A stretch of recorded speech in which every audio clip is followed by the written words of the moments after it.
ದೇವರ ಪರಿಶುದ್ಧವಾದ ನಾಮಕ್ಕೆ ಸ್ತೋತ್ರವಾಗಲಿ. ದೇವರು ನೆನ್ನೆಯಿದ್ದ ಹಾಗೆ ಇವತ್ತಿರುವ ಹಾಗೆ ನಿತ್ಯ ನಿರಂತರವು ನೆಲೆಯಾಗಿದ್ದಾನೆ. ಆಮೆನ್. ಹಲ್ಲೆಲೂಯಾ. ಚೆನ್ನಾಗಿದ್ದೀರಾ? ಸಂತೋಷವಾಗಿದ್ದೀರಾ? ಆರೋಗ್ಯವಾಗಿದ್ದೀರಾ? ಆಮೆನ್. ಯಾವಾಗಲೂ ಕರ್ತನಲ್ಲಿ ಹೆಂಗಿರಬೇಕಂತೆ? ಸಂತೋಷವನ್ನವರಾಗಿ ಇರಬೇಕು. Hallelujah, hallelujah. ವಾಕ್ಯವನ್ನು ಕೂಡ ನಾವು ಓದಿಕೊಳ್ಳೋಣ. ಕೀರ್ತನೆ 46ನೇ ಅಧ್ಯಾಯ 1ನೇ ವಚನ.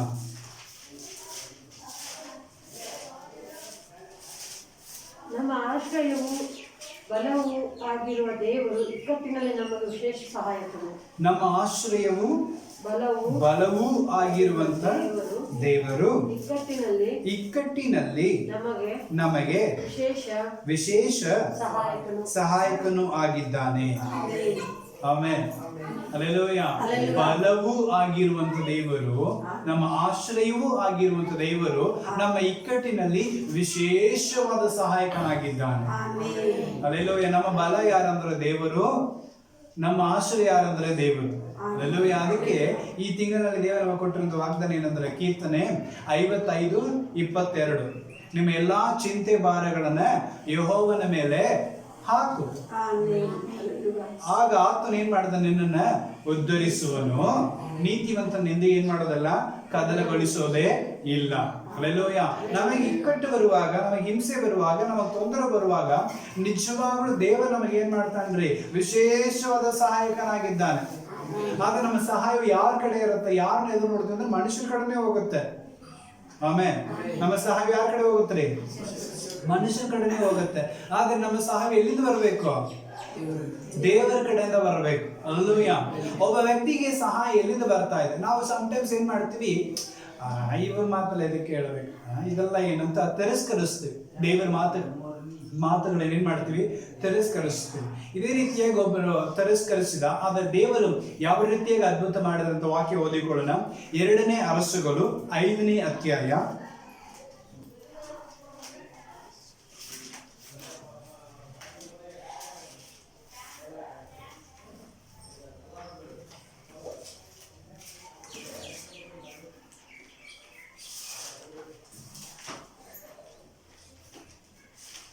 2ನೇ ಅರಸುಗಳು 5ನೇ ಅಧ್ಯಾಯ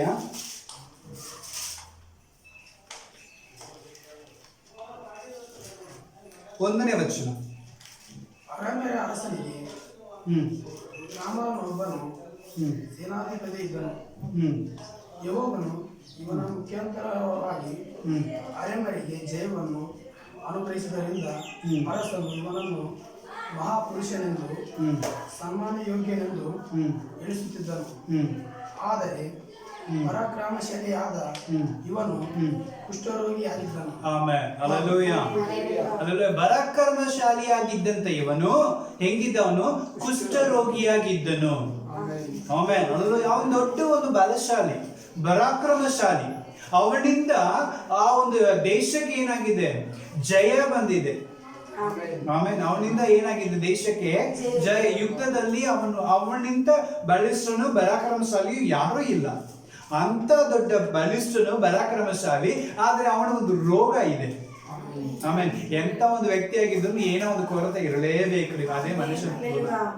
ಆಮೇಲೆ ಹಲ್ಲೆಲೂಯಾ. ರೊಕ್ಕ ಇದ್ದವನ ಕಡೆ ರೋಗ ಇರುತ್ತೆ, ರೋಗ ಇದ್ದವರ ಕಡೆ ರೊಕ್ಕ ಇರೋಗಿಲ್ಲ. ಹಲ್ಲೆಲೂಯಾ. ಸರಿ, ಆರೋಗ್ಯ ಇದ್ದವ್ರ ಕಡೆ ರೊಕ್ಕ ಇರೋಂಗಿಲ್ಲ, ರೊಕ್ಕ ಇದ್ದವ್ರ ಕಡೆ ಆರೋಗ್ಯ ಇರೋಂಗಿಲ್ಲ. ಹಲ್ಲೆಲೂಯಾ. ನೋಡ್ರಿ, ಬೇಕಂದ್ರೆ ನಾವು ಸ್ವಲ್ಪ ದುಡಿದ್ರು ಸಾಯೋ ತನಕ ದೇವರು ನಮ್ಗೆ ಬಲ ಕೊಟ್ಟಿರ್ತಾನೆ. ಆಮೇಲೆ ಆರೋಗ್ಯ ಕೊಟ್ಟಿರ್ತಾನೆ. ನಮಗೆ ಇನ್ನೂ ಹೆಚ್ಚಾಗಿ ನಾವು ಎಲ್ಲಿ ಬೇಕಂತ ದುಡಿತೀವಿ, ಅಡ್ಡಾಡ್ತೀವಿ. ಹಲ್ಲೆಲೂಯಾ. ಆದ್ರೆ ರೊಕ್ಕ ಇದ್ದವ್ರು ನೋಡ್ರಿ, ಇಷ್ಟೆಲ್ಲ ಇದ್ದವ್ರು ಚೆನ್ನಾಗಿ ಊಟ ಮಾಡ್ಲಿಕ್ಕೆ ಆಗೋಂಗಿಲ್ಲ. ಯಾಕ್ರಿ? ಸ್ವೀಟ್ ತಗೊಳ್ರಿ. ಇಲ್ರಿ, ಶುಗರ್ ಇದೆ ರೀ, ಸ್ವೀಟ್ ತಗೋಬಾರ್ದು ಡಾಕ್ಟರ್ ಇದ್ದಾರೆ. ಸರ್ ಆಯ್ತು ರೀ, ಮತ್ತೆ ಚಪಾತಿ ಯಾಕೆ ತಗೊಳ್ರಿ, ಇಲ್ಲ ಬೇರೆ ಏನೋ ಇಲ್ರಿ, ನನಗೆ ಪ್ರೆಷರ್ ಇದೆ ರೀ, ಅದು ತಗೋಬಾರ್ದು ಡಾಕ್ಟರ್ ಹೇಳಿದ್ದಾರೆ. ಆಮೇಲೆ ಹಲ್ಲೆಲೂಯಾ. ಒಟ್ಟ ಅವ್ರು ಎಲ್ಲ ಇದ್ರು ತಿನ್ನೋಕೆ ಆಗೋಂಗಿಲ್ಲ. ನಮಗೇನಿಲ್ಲ ಅಂದ್ರೂ ನಾವು ತಿನ್ಲಿಕ್ಕೆಲ್ಲ ಗಟ್ಟಿಯಾಗಿರ್ತೀವಿ, ಆದ್ರೆ ತಿನ್ನೋದಕ್ಕೆ ಸಿಗೋದಿಲ್ಲ, ಆದ್ರೆ ನಾವು ಗಟ್ಟಿಯಾಗಿರ್ತೀವಿ. ಆಮೇಲೆ ಹಲ್ಲೆಲೂಯಾ. ಅದೇ ಪ್ರಕಾರ ನಾಮಾನನು ಒಂದು ದೊಡ್ಡ ಬಲಿಷ್ಠಶಾಲಿ, ಪರಾಕ್ರಮಶಾಲಿ, ಅರ್ಥ ಆಯ್ತಲ್ಲ. ಆದ್ರೆ ಅವನಿಗೆ ಏನಿದೆ? ಒಂದು ರೋಗ ಇದೆ. ಎಂತ ರೋಗ ಅದು? ಕುಷ್ಠ ರೋಗ ಇದೆ. ಆಮೇನ್. ಹಲ್ಲೆಲೂಯಾ. ಕುಷ್ಠ ರೋಗ ಇದ್ದವರಿಗೆ ಗೊತ್ತು, ಮೈಯೆಲ್ಲ ಒಂಥರ ಬಿಳಿ ಬಿಳಿ ಆಗ್ಬಿಡುತ್ತೆ, ಅಥವಾ ಒಂದು ರೀತಿಯಾಗಿ ತಿಂಡಿ ಬಂದು ಕೈ ಕಾಲೆಲ್ಲ ಸೊಟ್ಟಾಗ್ಬಿಡುತ್ತೆ. ಈ ರೀತಿಯಾಗಿ ಅನೇಕ ಸಮಸ್ಯೆಗಳು ಏನಾಗುತ್ತೆ ಕುಷ್ಠರೋಗದವರಿಗೆ ಕಾಡುತ್ತೆ. ಅದೇ ಪ್ರಕಾರ ನಾಮನಿಗೂ ಸಹ ಅವಾಗ ಏನಿರ್ತಿತ್ತು, ಒಂದು ವೇಳೆ ತೊಂದರೆ ಇರ್ತಿತ್ತು. ಆದರೆ ಅಲ್ಲಿ ವಾಕ್ಯ ನಾವು ನೋಡ್ತಾ ಇದ್ದೇವೆ, ಅವನಿಗೆ ಆ ಒಂದು ಇಕ್ಕಟ್ಟಿನಲ್ಲಿ ಬಿಡುಗಡೆ ಮಾಡ್ಲಿಕ್ಕೆ ಯಾರೂ ಇಲ್ಲ, ಆ ಕಷ್ಟ ಕಾಲದಲ್ಲಿ ಸಹಾಯ ಮಾಡ್ಲಿಕ್ಕೆ ಯಾರು ಇಲ್ಲ. ಯಾಕಂದ್ರೆ ಅವನು ದೊಡ್ಡ ಬಲಿಷ್ಠಶಾಲಿ, ಪರಾಕ್ರಮಶಾಲಿ ಮತ್ತು ರಾಜನ ಕೈಗಳಿದ್ದಾನೆ. ರಾಜನ ಅವನು ದೊಡ್ಡ ಮನುಷ್ಯನಂತೆ ಎನಿಸಿ ಎಲ್ಲ ವಿಧದಲ್ಲಿ ಅನುಕೂಲ ಮಾಡಿದ್ದಾನೆ. ಆದ್ರೆ ಆ ರೋಗವನ್ನು ನಿವಾರಣೆ ಮಾಡ್ಲಿಕ್ಕೆ ಒಬ್ಬ ಪುರುಷನು, ಒಬ್ಬ ವೈದ್ಯನು ಕಾಣ್ತಾ ಇಲ್ಲ. ಹಲ್ಲೆಲೂಯಾ. ಯಾಕಂದ್ರೆ ಅಂತ ದೊಡ್ಡ ವ್ಯಕ್ತಿ, ರೊಕ್ಕ ಇದೆ, ಹಣ ಇದೆ, ರಾಜನ ಒಂದು ಸಹಾಯ ಇದೆ, ಇನ್ಫ್ಲೂಯೆನ್ಸ್ ಇದೆ, ಮತ್ತೆ ಯುದ್ಧದಲ್ಲಿ ದೊಡ್ಡ ಪರಾಕ್ರಮಶಾಲಿ, ಇಷ್ಟೆಲ್ಲ ಇದ್ರೂ ಸಹ ಅವನಿಗಿರುವಂತ ರೋಗವನ್ನು ವಾಸಿ ಮಾಡ್ಲಿಕ್ಕೆ ಯಾರು ಇಲ್ಲ. ಆಮೇಲೆ 2ನೇ ವಚನದಲ್ಲಿ ನಾವು ನೋಡುತ್ತೇವೆ, ಅರಾಮ್ಯರು ಒಂದು ಸಾರಿ ಸುಲಿಗೆ ಮಾಡುವುದಕ್ಕೋಸ್ಕರ ಇಸ್ರಾಯೇಲರ ಪ್ರಾಂತಕ್ಕೆ ಹೋಗಿ ಬರುವಾಗ ಅಲ್ಲಿನ ಒಬ್ಬ ಹುಡುಗಿಯನ್ನು ಹಿಡಿದುಕೊಂಡು ಬಂದರು. ಆಮೆನ್. ಸೊ ಇಸ್ರಾಯೇಲ್ ದೇಶಕ್ಕೆ ಯುದ್ಧಕ್ಕೆ ಹೋಗಿದೆ ಅರಾಮ್ಯ ದೇಶ. ಆಮೆನ್. ಹಲ್ಲೆಲೂಯಾ. ಸೊ ಹೋಗಿ ಅಲ್ಲಿ ಏನಾಗಿದೆ, ಅವರು ಒಂದು ಸಣ್ಣ ಹುಡುಗಿನ ಏನ್ ಮಾಡಿದ್ದಾರೆ, ಕರ್ಕೊಂಡು ಬಂದು ಬಿಟ್ರು. ಅಂದ್ರೆ ಯುದ್ಧ ಮಾಡುವಾಗ ಕೆಲವೊಂದು ವಸ್ತುಗಳನ್ನು ತಗೊಂಡು ಹೋಗ್ಬಿಡ್ತಾರೆ, ಕೆಲವೊಂದು ಆಳುಗಳನ್ನು ತಗೊಂಡು ಹೋಗ್ಬಿಡ್ತಾರೆ, ಆ ದೇಶವನ್ನು ನಾಶ ಮಾಡಿ ಅದರಲ್ಲಿರುವಂತ ಒಳ್ಳೆದೆಲ್ಲವನ್ನು ಏನ್ ಮಾಡ್ಬಿಡ್ತಾರೆ, ತಗೊಂಡು ಹೋಗ್ಬಿಡ್ತಾರೆ. ಸೊ ಸಣ್ಣ ಆಳೆಲ್ಲ ತಗೊಂಡು ಹೋಗಿ ತನ್ನ ಮನೆ ಕೆಲಸಕ್ಕೋಸ್ಕರ ಅವ್ರು ಏನ್ ಮಾಡ್ತಾರೆ, ಯೂಸ್ ಮಾಡ್ಕೊಳ್ತಾರೆ. ಆಗಿನ ಕಾಲದಲ್ಲಿ ಹಂಗೆ ಇತ್ತು. ದೇಶಕ್ಕೆ ವಿರೋಧವಾಗಿ ದೇಶಗಳು ಏನ್ ಬರ್ತಿತ್ತು, ಯುದ್ಧಕ್ಕೆ ಬರ್ತಿತ್ತು. ಯಾವ್ದು ಬಲಿಷ್ಠವಾಗಿ ದೇಶವಾಗಿದೆಯೋ ಆ ದೇಶ ಬಂದು ಈ ದೇಶವನ್ನು ಏನ್ ಮಾಡ್ತಿತ್ತು, ಸೂರೆ ಮಾಡ್ತಿತ್ತು. ಅವಾಗ ಏನಾಗ್ಬಿಡುತ್ತೆ, ಆ ಕೊಲ್ಲೆ ಹೊಡೆದು ಎಲ್ಲ ತಗೊಂಡು ಹೋಗ್ಬಿಡ್ತಿತ್ತು. ಆಮೇಲೆ ಹಲ್ಲೆಲೂಯಾ. ಸೊ ಬಂಗಾರ, ಬೆಳ್ಳಿ, ಒಡವೆ ಎಲ್ಲ ತಗೊಂಡು ಹೋಗ್ಬಿಡ್ತಿದ್ರು. ಮತ್ತೆ ಅದು ಮಾತ್ರ ಇಲ್ಲ, ಅಲ್ಲಿರುವಂತ ಕೆಲವೊಂದು ಆಳುಗಳು, ಬುಷ್ಟಿಯಾದ ಆಳುಗಳನ್ನು ಸಹ ಏನ್ ಮಾಡ್ಬಿಡ್ತಿದ್ರು, ಅವರು ಒಂದು ಕೈದಿ ತರ ಏನ್ ಮಾಡ್ಬಿಡ್ತಿದ್ರು, ಕರ್ಕೊಂಡು ಹೋಗ್ಬಿಡ್ತಿದ್ರು. ಅಲ್ಲಿ ಕರ್ಕೊಂಡು ಹೋಗಿ ತನ್ನ ದೇಶದಲ್ಲಿ, ರಾಜ್ಯಗಳಲ್ಲಿ ದೊಡ್ಡ ದೊಡ್ಡ ಕಟ್ಟಡಗಳನ್ನ ಕಟ್ಟಲಿಕ್ಕೆ ಮತ್ತೆ ಮನೆ ಕೆಲಸ ಮಾಡ್ಲಿಕ್ಕೆಲ್ಲ ಏನ್ ಮಾಡ್ತಿದ್ರು, ಯೂಸ್ ಮಾಡ್ತಿದ್ರು. ಅದೇ ಪ್ರಕಾರವಾಗಿ ಈ ಒಂದು ಅರಾಮಿಯರು ಇಸ್ರಾಯೇಲ್ ದೇಶಕ್ಕೆ ಹೋಗಿ ಏನ್ ಮಾಡಿದ್ದಾರೆ, ಯುದ್ಧ ಮಾಡಿದ್ದಾರೆ. ಆ ಯುದ್ಧದಲ್ಲಿ ಗೆದ್ದು ಅಲ್ಲಿಂದ ಬರುವಾಗ ಒಂದು ಸಣ್ಣ ಹುಡುಗಿನ ನಾಮನ ಏನ್ ಮಾಡಿದ್ದಾನೆ, ಕರ್ಕೊಂಡು ಬಂದಿದ್ದಾನೆ. ಎದಕ್ಕೋಸ್ಕರ ಅಂದ್ರೆ ತನ್ನ ಮನೆಯಲ್ಲಿ ತನ್ನ ಹೆಂಡತಿಗೆ ಏನ್ ಮಾಡ್ಲಿ, ಕೆಲಸಗಾರರಾಗಿ ಇರ್ಲಿಕ್ಕೋಸ್ಕರ ಏನ್ ಮಾಡಿದ್ದಾನೆ, ಅವನು ಕರ್ಕೊಂಡು ಬಂದು ಮನೆಯಲ್ಲಿ ಬಿಟ್ಟಿದ್ದಾನೆ. 3ನೇ ವಚನ, ಆಕೆಯು ಒಂದು ದಿವಸ ತನ್ನ ಯಜಮಾನನಿಗೆ, ನಮ್ಮ ದಣಿಯು ಸಮಾರ್ಯದಲ್ಲಿರುವ ಪ್ರವಾದಿ ಹತ್ತಿರ ಇರುತ್ತಿದ್ದರೆ ಎಷ್ಟೇ ಒಳ್ಳೆಯದಾಗುತ್ತಿತ್ತು, ಅವನು ಇವನನ್ನು ಕುಷ್ಠರೋಗದಿಂದ ವಾಸಿ ಮಾಡುತ್ತಿದ್ದನು. ಆಮೆನ್. ಹಲ್ಲೆಲೂಯಾ. ಆ ಚಿಕ್ಕ ಹುಡುಗಿ ನೋಡ್ರಿ, ಆ ಚಿಕ್ಕ ಹುಡುಗಿ ಯಾವ ದೇಶದವಳು, ಇಸ್ರಾಯೇಲ್ನ ದೇಶದವಳು. ಇಸ್ರಾಯೇಲ್ನ ದೇಶ ಅಂದ್ರೆ ದೇವರ ಮಕ್ಕಳ ದೇಶ. ದೇವರ ಮಕ್ಕಳಂದ್ರೆ ದೇವರ ವಾಕ್ಯದ ಪ್ರಕಾರ ನಡೆಯುವಂತ ದೇಶ. ಹಲ್ಲೆಲೂಯಾ. ಆದ್ರೆ ಆ ದೇಶವಿಗೆ ಯಾರ ಕೈಗೆ ಬಂದಿದೆ, ಅರಾಮಿಯರ ಕೈಗೆ ಬಂದು ಬಿಟ್ಟಿದೆ, ಸಿರಿಯ ದೇಶದ ಕಡೆಗೆ ಬಂದು ಬಿಟ್ಟಿದೆ. ಸೊ ಇವ್ರು ಏನ್ ಮಾಡ್ಬಿಟ್ರು, ಅವ್ರನ್ನ ಕೊಲ್ಲೆ ಹೊಡೆದು ಬಂದ್ರು. ಆದ್ರೆ ಈ ಹುಡುಗಿ ತನ್ನ ಗುಣವನ್ನ ಬದಲಾಯಿಸ್ತಾ ಇಲ್ಲ. ಅಲ್ಲಿದ್ರು ದೇವರ ಮಗಳಾಗೇ ಇದ್ಲು, ಇನ್ನೊಬ್ಬರ ಮನೆಯಲ್ಲಿ ಕೆಲಸಗಾರಲಾಗಿ ಬಂದ ಮೇಲೆ ಅಲ್ಲಿನೂ ದೇವರ ಮಗಳಾಗೇ ಇದ್ದಾರೆ. ಆ ಚಿಕ್ಕ ಹುಡುಗಿ ಆಮೇಲೆ ಅಲ್ಲಿ ತನ್ನ ಯಜಮಾನಿ ಹತ್ರ, ಅಂದ್ರೆ ನಾಮಾನ ಹೆಂಡತಿ ಹತ್ರ ಹಂಗೆ ಕೆಲಸ ಮಾಡ್ತಾ ಇರುವಾಗ ಒಂದಿನ ಹೇಳ್ತಾ ಇದ್ದಾರೆ, ಅಮ್ಮರೇ ನಮ್ಮ ದಣಿ ಒಂದು ವೇಳೆ ಇಸ್ರಾಯೇಲ್ ದೇಶದಲ್ಲಿ ಇರುವಂತ ಒಬ್ಬ ಪ್ರವಾದಿ ಇದ್ದಾರೆ, ಅವರ ಹತ್ರ ಹೋಗಿದ್ರೆ ಎಷ್ಟೋ ಚೆನ್ನಾಗಿರ್ತಿತ್ತು. ಯಾಕಂದ್ರೆ ಅವ್ರು ಏನ್ ಮಾಡ್ಬಿಡ್ತಿದ್ರು, ಇವರು ಕುಷ್ಠರೋಗವನ್ನ ವಾಸಿ ಮಾಡ್ಬಿಡ್ತಿದ್ರು. ಹಲ್ಲೆಲೂಯಾ. ಅಂತ ಒಂದು ಒಳ್ಳೆ ಸುದ್ದಿನ ಏನ್ ಮಾಡ್ತಾ ಇದ್ದಾಳೆ, ಅವಳು ತಿಳಿಸ್ತಾ ಇದ್ದಾಳೆ. ಹಲ್ಲೆಲೂಯಾ. ನೋಡ್ರಿ, ಎಲ್ಲಿದ್ರು ತನ್ನ ಸೇವಕರನ್ನ ಅವ್ರು ಏನ್ ಮಾಡ್ತಾ ಇಲ್ಲ, ಮರಿತಾ ಇಲ್ಲ. ದೇಶ ಬಿಟ್ಟು ದೇಶ ಹೋಗಿದ್ದಾರೆ, ಊರ್ ಬಿಟ್ಟು ಊರು ಹೋಗಿದ್ದಾರೆ, ಮನೆ ಬಿಟ್ಟು ಹೋಗಿದ್ದಾರೆ. ಸೊ ಎಲ್ಲ ಮರೆತು ಈಗ ಯಾವುದೋ ಒಂದು ಮನೆಯಲ್ಲಿ ಒಂದು ಕೆಲಸ ಮಾಡ್ತಾ ಇದ್ದಾರೆ, ಆಳುಗಾರ ಕೆಲಸ ಮಾಡ್ತಾ ಇದ್ದಾರೆ. ಆದ್ರೆ ಅಲ್ಲಿ ಇದ್ದಾಗಲೂ ತನ್ನ ಯಜಮಾನನಿಗೆ ಒಳ್ಳೆ ನಂಬಿಕಸ್ಥ ಸೇವಕಿಯಾಗಿದ್ದಾಳೆ ಅವಳು. ಅಲ್ಲೆಲ್ಲ ಒಳ್ಳೆ ಕೆಲಸ ಮಾಡ್ತಾ ಇದ್ದಾಳೆ, ತನ್ನ ಯಜಮಾನ ಮೇಲೆ ಕಾಳಜಿ ಮಾಡ್ತಾ ಇದ್ದಾಳೆ, ತನ್ನ ಯಜಮಾನನ ಪ್ರೀತಿಸ್ತಾ ಇದ್ದಾಳೆ. ಅಂದ್ರೆ ಯಜಮಾನನ ಎಷ್ಟು ಮಟ್ಟಿಗೆ ನೋಡ್ಕೊಂಡಿರ್ಬೋದು, ಅಂದ್ರೆ ಅವನ ಮನಸ್ಸು ಎಂತ ಮಟ್ಟಿಗೆ ಇರ್ಬೇಕು. ಹಲ್ಲೆಲೂಯಾ. ಒಬ್ಬ ಯಜಮಾನ ಮೇಲೆ ಒಬ್ಬ ವ್ಯಕ್ತಿ ಕಾಳಜಿ ಮಾಡ್ತಾ ಇದ್ದಾನಂದ್ರೆ ಆ ಯಜಮಾನನ ಖಂಡಿತವಾಗಿ ಆಳಿಗೆ ಎಲ್ಲಾ ವಿಧದಲ್ಲಿ ಅನುಕೂಲ ಮಾಡಿರ್ತಾನೆ. ಅದೇ ಪ್ರಕಾರ ಈಕೆಗೆ ಒಂದು ಎಲ್ಲ ವಿಧದಲ್ಲಿ ಅನುಕೂಲ ಮಾಡಿದ್ದಕ್ಕೆ ಚೆನ್ನಾಗಿ ನೋಡ್ಕೊಂಡಿದ್ದಾರೆ. ಅವಳು ಏನೇ ಕೆಲಸ ಮಾಡಿದ್ರು ಮೋಟಿವೇಟ್ ಮಾಡಿದ್ದಾನೆ, ಅವಳು ಬೇಕಾಗಿ ಬಟ್ಟೆ ಕೊಡಿಸಿದ್ದಾನೆ, ಎಲ್ಲ ತಿಂಡಿ ಕೊಡಿಸಿದ್ದಾನೆ, ಅವ್ರ ಮನೇಲಿ ಇರ್ಲಿಕ್ಕೆ ಒಳ್ಳೆ ವ್ಯವಸ್ಥೆ ಮಾಡಿಕೊಟ್ಟಿದ್ದಾನೆ. ಆದ ಕಾರಣ ಆಕೆ ತನ್ನ ಯಜಮಾನಿ ಹತ್ರ ಒಂದು ಮಾತು ಹೇಳ್ತಾ ಇದ್ದಲ್ಲ, ಒಂದು ವೇಳೆ ನಮ್ಮ ದನಿಯವರು ನಮ್ಮ ದೇಶದಲ್ಲಿ ಒಬ್ಬ ಪ್ರವಾದಿ ಇದ್ದಾರೆ, ಅವರ ಹತ್ರ ಹೋಗಿದ್ರೆ ಚೆನ್ನಾಗಿರ್ತಿತ್ತು. ಯಾಕಂದ್ರೆ ಇವರಿಗಿರುವಂತ ರೋಗಗಳು ಏನ್ ಮಾಡ್ಬಿಡ್ತಿದ್ರು, ಅವರು ವಾಸಿ ಮಾಡ್ಬಿಡ್ತಿದ್ರು. ಅಲ್ಲೆಲ್ಲೂಯ್ಯ. ಈ ಸುದ್ದಿ ಏನ್ ಮಾಡ್ತಾ ಇದ್ದಲ್ಲ ಆಕಿ ಯಜಮಾನಿ ಹತ್ರ ಹೋಗಿ ಏನ್ ಮಾಡ್ತಾ ಇದ್ದಾಳೆ, ಹೇಳ್ತಾ ಇದ್ದ. ಯಜಮಾನಿ ಹೋಗಿ ತನ್ನ ಗಂಡನ ಹತ್ರ ಹೇಳ್ತಾ ಇದ್ದಾರೆ. ಆಗ ಆ ಗಂಡನ ಏನ್ ಮಾಡ್ತಾ ಇದ್ದಾನೆ, ಒಂದು ಲೆಟರ್ ಏನ್ ಮಾಡ್ತಾ ಇದ್ದಾನೆ, ಬರೆಸ್ಕೊಂಡು ಹೋಗಿ ಇಸ್ರಾಯೇಲ್ ರಾಜನ ಹತ್ರ ಹೋಗಿ ಕೊಡ್ತಾ ಇದ್ದಾನೆ. ಆಗ ಇಸ್ರಾಯೇಲ್ ರಾಜನ ಪತ್ರವನ್ನು ಓದಿ ಏನ್ ಮಾಡ್ತಾ ಇದ್ದಾನೆ, ಓದೋಣ 6ನೇ ವಚನ. ಅವನು ಇಸ್ರಾಯೇಲಿನ ಅರಸನ ಬಳಿಗೆ ಆ ಪತ್ರವನ್ನು ತೆಗೆದುಕೊಂಡು ಬಂದನು. ಅದರಲ್ಲಿ, ಈ ಪತ್ರ ನಿನಗೆ ಸೇರುವಾಗ ಇಗೋ ನೀನು ನನ್ನ ಸೇವಕನಾದ ನಾಮಾನನಿಗೆ ಕುಷ್ಠರೋಗವನ್ನು ವಾಸಿ ಮಾಡುವ ಹಾಗೆ ಅವನನ್ನು ನಿನ್ನ ಬಳಿಗೆ ಕಳಿಸಿದ್ದೇನೆ ಎಂಬುದು. ಯಾರ ಹತ್ರ ಹೋಗಿ ಪತ್ರ ಕೊಡ್ತಾ ಇದ್ದಾನೆ, ಇಸ್ರಾಯೇಲ್ ರಾಜನ ಹತ್ರ ಹೋಗಿ ಏನ್ ಮಾಡ್ತಾ ಇದ್ದಾನೆ, ಪತ್ರವನ್ನ ಕೊಡ್ತಾ ಇದ್ದಾನೆ. ಸೊ ಅದನ್ನು ಓದಿದಂತೆ ಇಸ್ರಾಯೇಲ್ ರಾಜನ ಏನ್ ಮಾಡ್ತಾ ಇದ್ದಾನೆ, ವಾಕ್ಯ ಓದಿಕೊಡೋಣ. ಇಸ್ರಾಯೇಲ್ ಅರಸನು ಆ ಪತ್ರವನ್ನು ಓದಿದ ಮೇಲೆ ತನ್ನ ವಸ್ತ್ರಗಳನ್ನು ಹರಿದುಕೊಂಡು, ಕೊಲ್ಲುವುದಕ್ಕೂ ಬದುಕಿಸುವುದಕ್ಕೂ ನಾನು ದೇವರು, ಇವನ ಕುಷ್ಠರೋಗವನ್ನು ತಪ್ಪಿಸಿ ವಾಸಿ ಮಾಡುವುದಕ್ಕೆ ನನ್ನ ಬಳಿಗೆ ಕಳುಹಿಸಿದ್ದೇನು. ಇವನು ನನಗೆ ವಿರೋಧವಾಗಿ ಜಗಳಕ್ಕೆ ಕಾರಣ ಹುಡುಕುವುದನ್ನು ನೀವು ನೋಡಿ ತಿಳಿದುಕೊಂಡಿರಿ ಅಂದನು. ಆಮೇಲೆ ಅರ್ಥ ಆಯ್ತಲ್ಲ, ಯಾವಾಗ್ಲೂ ಮನುಷ್ಯನು ರೋಗಗಳನ್ನು ವಾಸಿ ಮಾಡ್ಲಿಕ್ಕೆ ಆಗೋಂಗಿಲ್ಲ. ಸುದ್ದಿ ತಪ್ಪಾಗಿ ಹೋಗ್ಬಿಟ್ಟಿದೆ. ಇಸ್ರಾಯೇಲ್ ರಾಜನ ಹತ್ರ ಹೋಗಿ ಸೇರಿಸಿದ್ರೆ ಅವನ್ ಏನ್ ಮಾಡ್ತಾನೆ, ವಾಸಿ ಮಾಡಿ ಕಳಿಸ್ತಾನೆ. ಅನೇಕರು ಹಂಗೆ ಮಾಡ್ಬಿಡ್ತಾರೆ, ಅಲ್ಲಿ ಹೋಗ್ರಿ ಆರಾಮಾಗತ್ತೆ, ಇಲ್ಲಿ ಹೋಗ್ರಿ ಆರಾಮಾಗತ್ತೆ. ಅಲ್ಲೂ ಎಲ್ಲಿ ಹೋದ್ರು ಏನಾಗುದಿಲ್ರಿ, ಆರಾಮಾಗುದಲ್ಲ. ನೋಡಿ, ರಾಜನ ಹತ್ರ ಪತ್ರಿಕೆ ಬರ್ತಾ ಇದೆ, ಅದನ್ನು ಓದಿದವ ನಾನೇನ್ ಮನುಷ್ಯನು, ನಾನೇನ್ ದೊಡ್ಡ ದೇವರನ್ನ ಅವ್ರು ವಾಸಿ ಮಾಡ್ಲಿಕ್ಕೆ ಅಂತ ಜಗಳಕ್ಕೆ ಬಂದುಬಿಟ್ಟ. ಅಲ್ಲೆಲ್ಲೂಯ್ಯ. ಬಟ್ಟೆ ಎಲ್ಲ ಹರ್ಕೊಳ್ತಾ ಇದ್ದಾನೆ. ಈ ಸುದ್ದಿ ಯಾರ ಹತ್ರ ಹೋಗ್ತಾ ಇದೆ ಅಂದ್ರೆ ಆ ಪ್ರವಾದಿ ಹತ್ರ ಹೋಗ್ತಾ ಇದೆ. ಆ ಪ್ರವಾದಿ ಹೆಸರು ವಾಕ್ಯ ಓದಿಕೊಳ್ಳೋಣ 8ನೇ ವಚನ. ಇಸ್ರಾಯೇಲರ ಅರಸನು ತನ್ನ ವಸ್ತ್ರಗಳನ್ನು ಹರಿದುಕೊಂಡನೆಂದು ದೇವರ ಮನುಷ್ಯನಾದ ಎಲೀಷನು ಕೇಳಿದಾಗ, ನೀನು ನಿನ್ನ ವಸ್ತ್ರಗಳನ್ನು ಹರಿದುಕೊಂಡದ್ದೇನು, ಇಸ್ರಾಯೇಲ್ನಲ್ಲಿ ಪ್ರವಾದಿ ಇದ್ದಾನೆಂದು ಅವನು ತಿಳ್ಕೊಳ್ಳುವ ಹಾಗೆ ಅವನು ನನ್ನ ಬಳಿಗೆ ಬರಲಿ ಎಂದು ಅರಸನಿಗೆ ಹೇಳಿ ಕಳಿಸಿದನು. ಇಸ್ರಾಯೇಲ್ ದೇಶದಲ್ಲಿ ಪ್ರವಾದಿ ಇದ್ದಾನೆ, ದೇವರು ದೊಡ್ಡ ಕಾರ್ಯಗಳನ್ನು ಮಾಡುತ್ತಾನೆ ಎಂಬುದಾಗಿ ಅವನು ತಿಳಿದುಕೊಳ್ಳೋದಕ್ಕಾಗಿ ದೇವರವನ್ನ ಕಳಿಸಿದ್ದಾನೆ. ಅವನು ನನ್ನ ಬಳಿಗೆ ಕಳಿಸ್ತೀನಿ. ದೇವರು ಕಾರ್ಯ ಮಾಡಬೇಕಂದ್ರೆ, ದೇವರು ಬಿಡುಗಡೆ ಮಾಡಬೇಕಂದ್ರೆ ಹೆಂಗಿದ್ರು ದೇವರು ಕಾರ್ಯ ಮಾಡುತ್ತಾರೆ. ಆಮೇಲೆ ಅರ್ಥ ಆಯ್ತಲ್ರಿ? ಸೊ ಜನರದ ಒಂದು ಸಪೋರ್ಟ್ ಇಲ್ಲದೆ ದೇವರು ದೊಡ್ಡ ಕಾರ್ಯಗಳನ್ನು ಮಾಡುತ್ತಾರೆ. ಅಲ್ಲೆಲ್ಲೂಯ್ಯ. ಸೊ ದೇವರು ಬರ್ಬೇಕಷ್ಟೇ. ನಮಗೆ ಏನ್ ಮಾಡ್ಬೇಕು, ದೇವರು ಮನಸ್ಸು ಮಾಡ್ಬೇಕಷ್ಟೇ. ದೇವ್ರ ವಾಕ್ಯ ಹೇಳ್ತಾರೆ, ಇಕ್ಕಟ್ಟಿನಲ್ಲಿ ದೇವರು ದೊಡ್ಡ ಕಾರ್ಯಗಳನ್ನು ಮಾಡುತ್ತಾನೆ. ಆಮೇಲೆ ಅಲ್ಲೆಲ್ಲೂಯ್ಯ. ಸೊ ವಿಶೇಷವಾದ ಸಹಾಯಕನಾಗಿದ್ದಾನೆ. ಅಲ್ಲೆಲ್ಲೂಯ್ಯ. ಸೊ ಅದ ಕಾರಣ ಇಸ್ರಾಯೇಲ್ ದೇಶದಲ್ಲಿ ಒಂದು ರಾಜನಿಗೆ ಪ್ರವಾದಿ ಹೇಳಿ ಕಳಿಸ್ತಾ ಇದ್ದಾನೆ, ಆ ನಾಮನ ಏನ್ ಮಾಡು, ನೀನು ನನ್ನ ಹತ್ರ ಕಳಿಸಿಕೊಡು.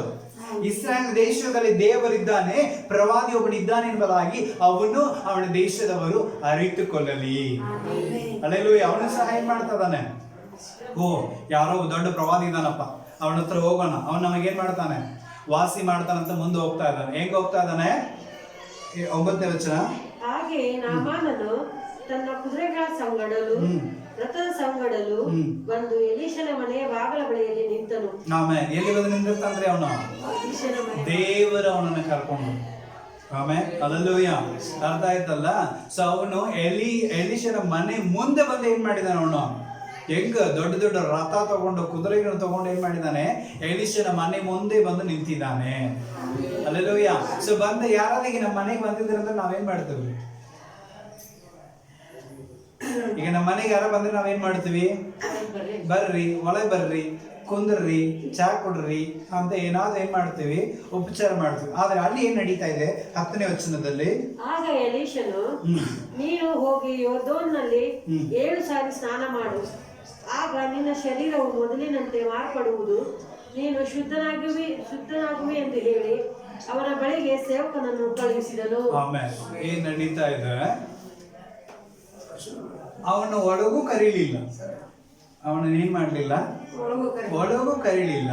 ಹೊರಗೆ ನಿಂತಿದ್ದ ವ್ಯಕ್ತಿಗೆ ಹೋಗಿ ಹೇಳ್ತಾ ಇದ್ದಾನೆ, ಹೋಗು.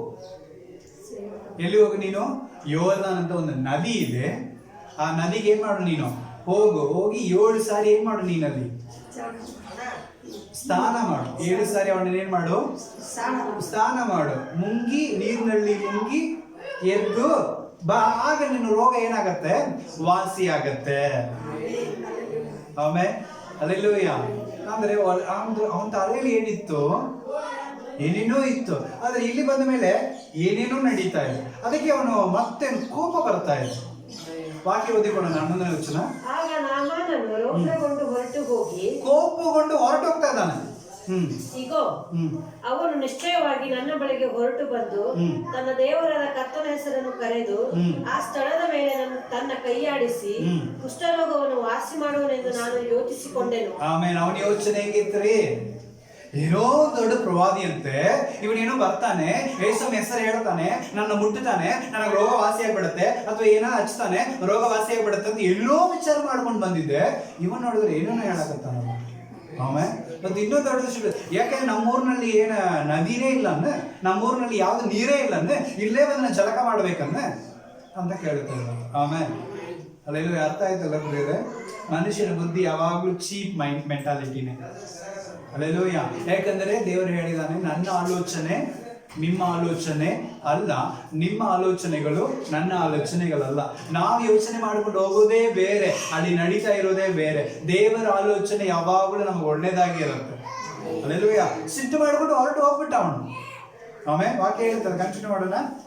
ನಾನು ಹೊಳೆಗಳಲ್ಲಿ ಸ್ನಾನ ಮಾಡಿ ಶುದ್ಧನಾಗುವ ಹಾಗೆ ದಮಸ್ಕದ ನದಿಗಳಾದ ಆಬಾನ್, ಪರ್ಪರ್, ಇಸ್ರಾಯೇಲಿನ ಎಲ್ಲಾ ನೀರಿಗಿಂತ ಉತ್ತಮವಲ್ಲವೋ ಎಂದು ಹೇಳಿ ತಿರುಗಿಕೊಂಡು ಅವನು ಹೇಳ್ತಾ ಇದ್ದಾನೆ, ಏನು ನಿಮ್ಮೂರಿನಲ್ಲಿ ಅಷ್ಟೇ ನದಿ ಇದೆಯಾ, ನಮ್ಮೂರಿನಲ್ಲಿ ಇಲ್ವಾ? ನಮ್ಮೂರಿನಲ್ಲಿ ಎಂತೆಂತ ನದಿಗಳಿದೆ. ತಾಮಸ್ ನದಿ ಇದೆ, ಅಪ್ನಾರ್ ನದಿ ಇದೆ, ಅದು ಎಲ್ಲದಕ್ಕಿಂತ ಶ್ರೇಷ್ಠವಾದ ನದಿಗಳದು. ಎಲ್ಲಾ ನದಿಗಳಿಗಿಂತ ಅದು ಹೆಂಗಿದೆ, ಶ್ರೇಷ್ಠವಾಗಿದೆ. ಅಂತ ದೊಡ್ಡ ದೊಡ್ಡ ನದಿಗಳು ನಮ್ಮ ಊರಿನಲ್ಲಿ, ನಮ್ಮ ದೇಶಗಳಲ್ಲಿ ಇದೆ. ಆದ್ರೆ ನಿಮ್ಮೂರ್ ನದಿಗಿಂತ ನಮ್ದು ಶ್ರೇಷ್ಠ. ಅಲ್ಲೆಲ್ಲ ನಾವು ಮುಳುಗಿದ್ರೆ ನಾನು ಶುದ್ಧನಾಗೋದಿಲ್ಲ. ನಿಮ್ಮೂರ್ ನದಿಗೆ ಬಂದು ಮಾಡ್ಬೇಕಾ? ಅಲ್ಲೆಲ್ಲೂ ಅರ್ಥ ಆಯ್ತಲ್ಲ ಪ್ರಿಯರೇ. ಸೊ ನಾವು ಕೂಡ ಆದ್ರೆ ನಾವು ಒಂದು ಮಾತು, ಇಲ್ರಿ ಇಲ್ಲೇ ಏನ್ ಮಾಡ್ರಿ, ಜಿಜೇರಿಯಲ್ಲಿ ಒಂದು ಕೆರೆ ಇದೆ, ಅಲ್ಲಿ ಹೋಗಿ ಏನ್ ಮಾಡ್ರಿ, ನೀವು ಮುಂಗಿ ಸ್ನಾನ ಮಾಡಿಬಿಡ್ರಿ, ಆರಾಮಾಗತ್ತೆ ಅಂತ ಒಂದು ಮಾತು ಹೇಳ್ತೀನಿ. ನಾವು ಎಂತೆಂತ ದೊಡ್ಡ ದೊಡ್ಡ ನದಿಗೆ ಹೋಗಿ ಬಂದೀನಿ, ಕಾಶಿ, ರಾಮೇಶ್ವರಂ, ಮತ್ತೆ ಇನ್ನು ಗಂಗೆ, ಎಲ್ಲಾ ಕಡೆ ಹೋಗಿ ನಾನು ಜಳಕ ಮಾಡಿ ಬಂದೀನಿ. ಹೋಗಿ ಆಲದಿಂದ ಈ ಜಿಜೇರಿ ಕೆರೆಗೆ ಹೋಗಿ ನಾನು ಮುಳುಗ್ಬೇಕಾ? ಜಿಗೇರಿ ಕೆರೆಗೆ ಹೋಗಿ ಮುಳುಗ್ಬೇಕಾ ನಾನು? ಎಷ್ಟು ದೊಡ್ಡ ದೊಡ್ಡ ಪುಣ್ಯ ನದಿಗಳಿದೆ ನನಗೆ. ಅಲ್ಲೆಲ್ಲೂಯ್ಯ ಅಂತ ಹೇಳಿ ಸಿಟ್ಟು ಮಾಡ್ಕೊಳ್ಳೋದು. ಅಲ್ಲೆಲ್ಲ ಹೋಗಿದ್ದೇನೆ, ಅಲ್ಲೆಲ್ಲ ಜಳಕ ಮಾಡಿದ್ದೀನಿ, ಅಲ್ಲೆಲ್ಲ ಆಗಲಾರದೆ ಇಲ್ಲಿ ಆಗ್ಬಿಡ್ತವನ್ನ ಅಂತೇಳಿ ಸಿಟ್ಟು ಬರುತ್ತೆ ಅವನಿಗೆ. ಅಲ್ಲೆಲ್ಲೂಯ್ಯ. ಅದೇ ಆಯ್ತಲ್ಲ ಅವನಿಗೆ. ಆಮೇಲೆ ಅಲ್ಲೆಲ್ಲೂಯ್ಯ. ಸಿಟ್ಟು ಮಾಡ್ಬಿಟ್ಟು ಹೊರಟು ಹೋಗ್ತಾನೆ ಇದ್ದಾನೆ. ಯಾವಾಗಲೂ ಹಂಗೇನೆ. ದೇವರು ನಮ್ಮನ್ನ ಕರೆದಿರ್ತಾನೆ, ವಾಸಿ ಮಾಡ್ಬೇಕಂತ ಉದ್ದೇಶ ದೇವರಿಗಿದೆ. ಅದನ್ನು ಹೊಂದಿಕೊಳ್ಳುವಂತ ಮನಸ್ಸು ನಮಗಿರುವುದಿಲ್ಲ. ಹೊಂದಿಕೊಳ್ಳಿಕ್ಕೆ ಅವನ ಮನಸ್ಸು ನಮಗಿರುವುದಿಲ್ಲ. ಅವನಿಗೆ ರೈಟ್ ಬಿಟ್ಟ ಆ ಸ್ಥಾನವನ್ನು ಬಿಟ್ಟು ಮುಂದೆ ಏನ್ ನಡೀತಾ ಇದೆ? 13ನೇ ವಚನ. ಆದರೆ ಅವನ ಸೇವಕರು ನಾಮಾನನ ಬಳಿಗೆ ಬಂದು ಅವನ ಸಂಗಡ ಮಾತನಾಡಿ, ನನ್ನ ತಂದೆಯೇ, ಪ್ರವಾದಿ ದೊಡ್ಡ ಕಾರ್ಯವನ್ನು ನಿನಗೆ ಹೇಳಿದ್ದರೆ ನೀನು ಮಾಡುತ್ತಿದ್ದೀಯಲ್ಲವೋ? ಅವನು ನಿನಗೆ ಸ್ನಾನ ಮಾಡಿ ಶುದ್ಧನಾಗೆಂದು ಹೇಳಿದರೆ ಅಡ್ಡಿ ಏನು ಅಂದರು. ಆಮೇಲೆ ಯಾವಾಗ್ಲೂ ಚಿಕ್ಕವರು ದೊಡ್ಡವರಾಗ್ತಾರೆ.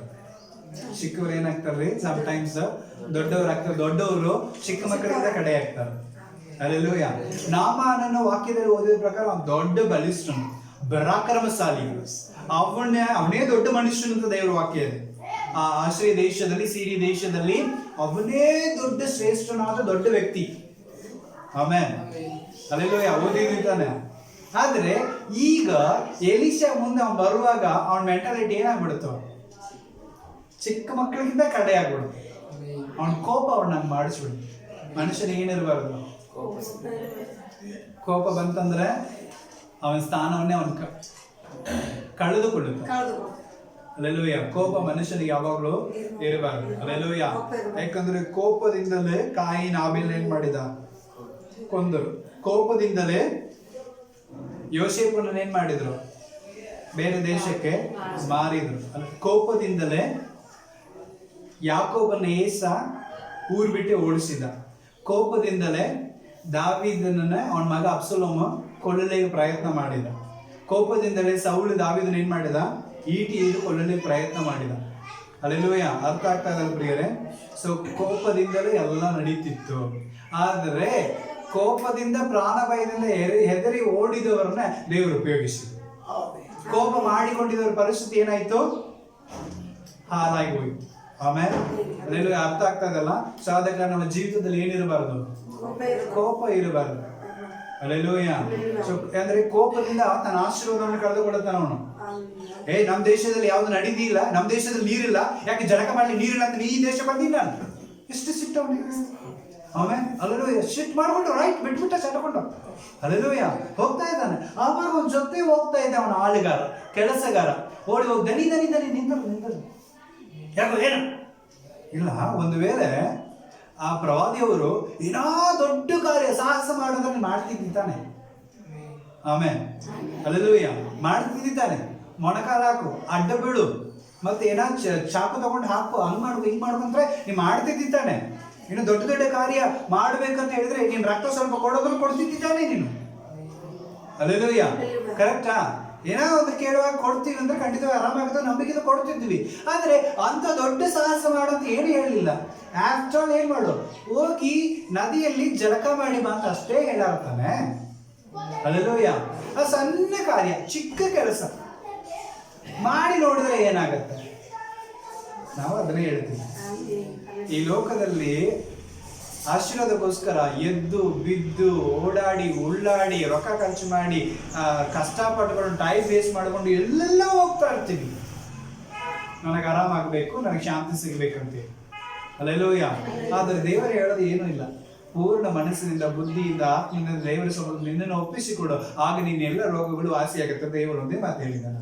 ಎಲ್ಲಿ ಈಸಿ ಖರ್ಚು ಮಾಡಿಕೊಂಡು ಬಸ್ ಹತ್ತಿ, ಟ್ರೈನ್ ಹತ್ತಿ, ಗಾಡಿ ಮಾಡಿಕೊಂಡು ಅಂತ ಹಾಲು ಬಿದ್ದು ರೋಡ್ನಲ್ಲಿ ಹೋಗಿ ಟೈಮ್ ವೇಸ್ಟ್ ಮಾಡ್ಕೊಂಡು 24 ಗಂಟೆ ಪ್ರಯಾಣ ಮಾಡಿ ಹೋಗಿ ಎಲ್ಲ ಮಾಡಿ ಅಲ್ಲಿ ಜಾಗ ಇಲ್ಲದೆ ಒದ್ದಾಡಿ ಅಯ್ಯಯ್ಯೋ ಸಮಾಧಾನ ಕೆಡಿಸಿಕೊಂಡು ಮತ್ತೆ ನಮ್ಮ ಎಲ್ಲ ಒಂದು ಪದ್ಧತಿಗಳು ಮುಗಿಸ್ಕೊಂಡು ತಿರುಗಿ ನಾವು ಮನೆ ಬಂದು ಮುಟ್ಟೋದು ಎಷ್ಟು ಕಷ್ಟ, ಹೌದಾ ಇಲ್ಲ? ಆದ್ರೆ ಅದೆಲ್ಲ ದೇವರು ಹೆಂಗೆ ಹೇಳಿಲ್ಲಲ್ಲ. ಶ್ರದ್ಧೆಯಿಂದ ಪರಿಪೂರ್ಣ ಮನಸ್ಸಿನಿಂದ ದೇವರ ಕಡೆ ನೀನು ಏನ್ ಮಾಡುವಿ, ತಿರುಗಿಸಿಕೋ, ಆಗ ದೇವರು ನನಗೆ ಏನ್ ಮಾಡ್ತಾನೆ, ವಾಸಿ ಮಾಡುತ್ತಾನೆ. ದೇವರು ಹೇಳೋದು ಚಿಕ್ಕ ಕೆಲಸ, ಅದನ್ನ ಮಾಡೋಂಗಿಲ್ಲ. ಏನಪ್ಪ ಈ ಸೇವಕರ ಹತ್ರ ಹೋದ್ರೆ ಏನೋ ವಾಸಿ ಆಗತ್ತೆ ಅಂತ ಹೋಗ್ತೀನಿ, ಬೇರೆ ಈ ಸೇವಕರು ವಾಕ್ಯ ಓದು ಪ್ರೇಯರ್ ಮಾಡಂತ ಹೇಳಿ ಕಳಿಸ್ಬಿಡ್ತಾನೆ.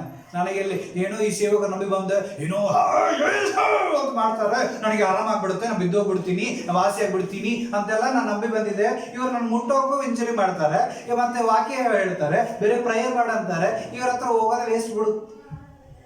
ಆಮೇಲೆ ಅನೇಕರದ್ದು ಹಂಗೆ ಅವ್ರಿಗೆ ಏನ್ ಮಾಡ್ಬೇಕು, ಫೈರ್ ಅನ್ಬೇಕು, ಅದರಲ್ಲೇ ಹಂಗೆ ಶೇಕ್ ಆಗಿ ಬಿಡಬೇಕು. ಅಂದ್ರೆ ಓಕೆ, ಆರಾಮಾಗಿ ನೀನು ಆಮೇಲೆ ಸಮಾಧಾನವಾಗಿ ಪ್ರೇಯರ್ ಮಾಡಿ ದೇವ್ರು ವಾಸಿ ಮಾಡ್ತಾನೆ ಅಂತ ಹೇಳಿದ್ರೆ ಇವರಿಗೆ ಏನು ಪವರ್ ಅಲ್ಲ, ನನಗೂ ಇಲ್ಲ ಫೈರ್ ಹೇಳುವವರು ಪವರ್ ಇಲ್ಲ.